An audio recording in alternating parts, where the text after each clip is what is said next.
In the quiet of a borrowed room, I thought I'd found a moment to unravel my doubts. But when I asked him about her, his silence spoke louder than words. Then she arrived, invited by me, and the night became a dance of trust and unspoken desires.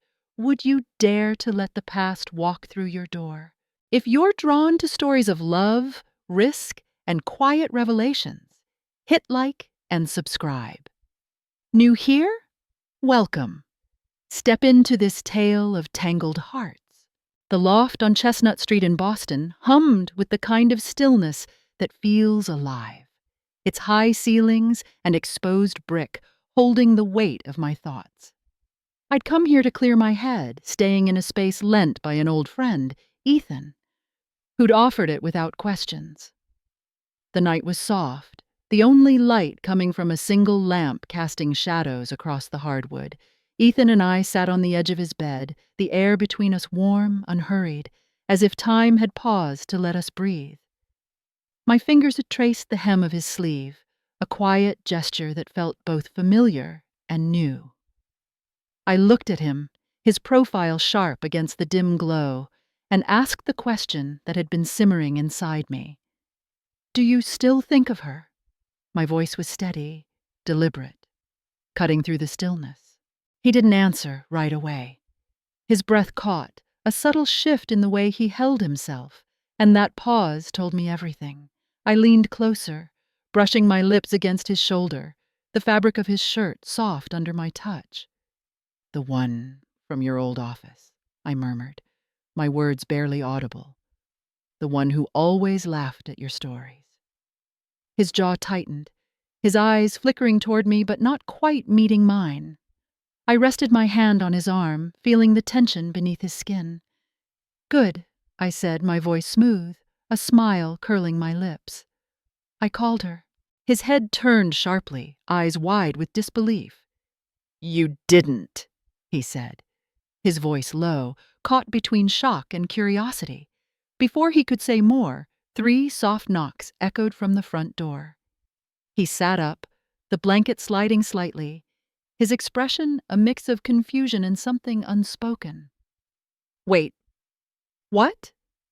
I pressed a quick kiss to his cheek, then rose from the bed, my movements calm but purposeful. "It's okay," I said, tying the belt of my robe as I crossed the room. "I've got this." His gaze followed me, stunned, as I moved into the cool hallway, the air shifting with anticipation. I opened the door slowly. There she stood.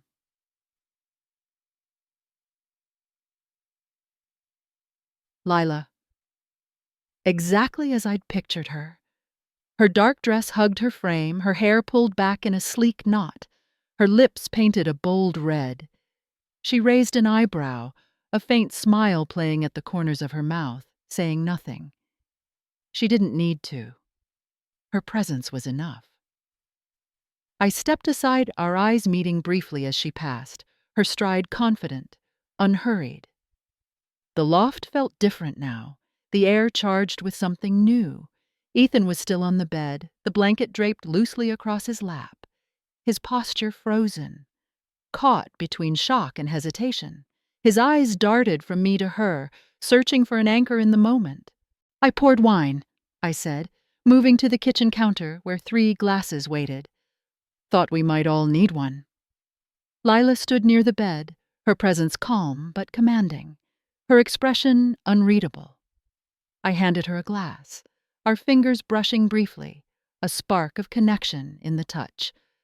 I passed Ethan his, meeting his gaze for a moment before settling into a chair across from them, my legs crossed, the glass cool in my hand. I took a sip, watching them both. Lila moved closer to him, her steps deliberate, stopping just close enough for him to tilt his head to meet her eyes. "You haven't changed," she said, her voice low, warm. "Still quiet when it counts."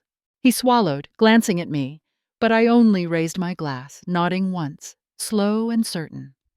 Lila leaned in, her lips brushing his cheek, a gesture soft but intentional. His hands twitched, unsure, hovering between reaching out and holding back.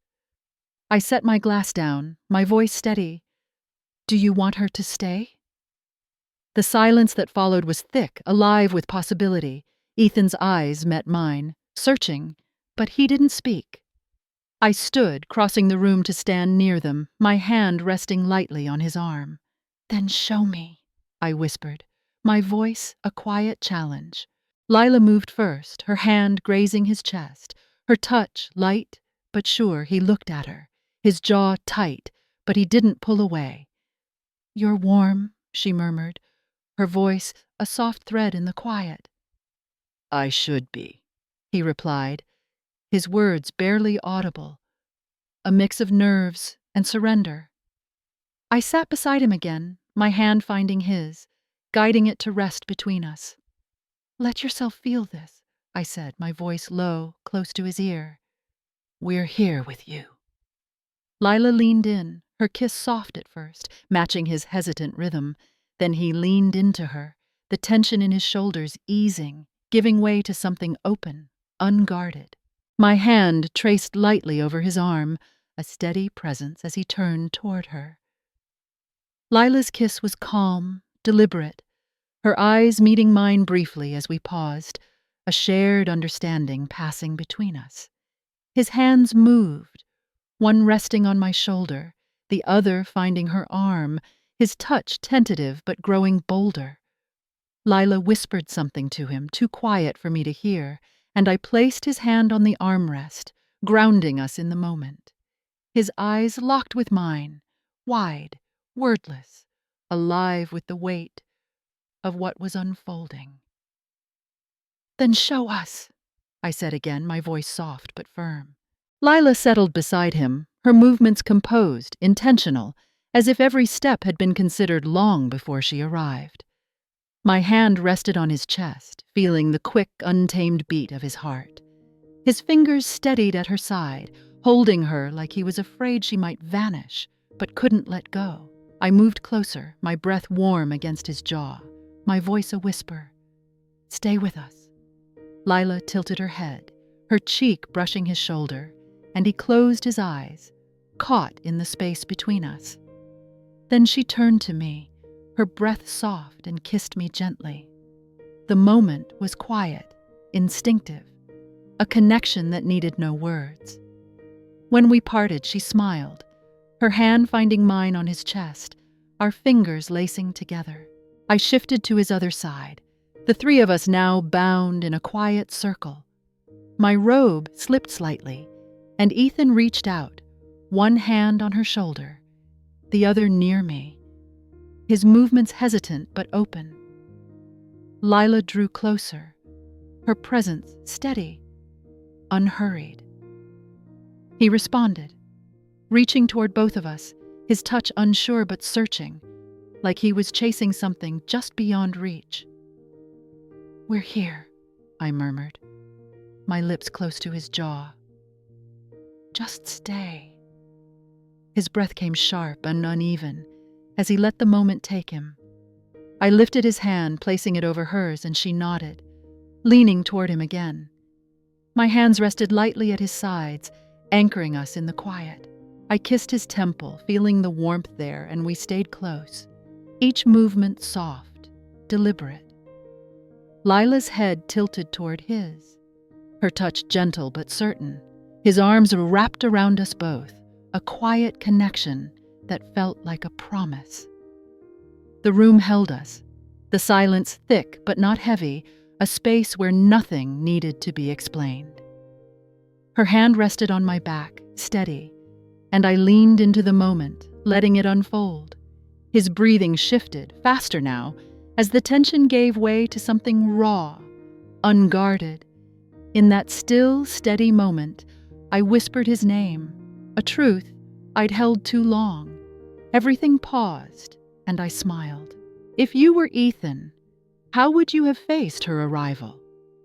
Would you have frozen, or would you have leaned into the unknown? Share your thoughts in the comments. I'm reading. If these intimate, layered stories speak to you, like, subscribe, and hit the bell for more. Thank you for being here. Thank you for listening. Please share your thoughts, like this video if you found it helpful, and subscribe for more.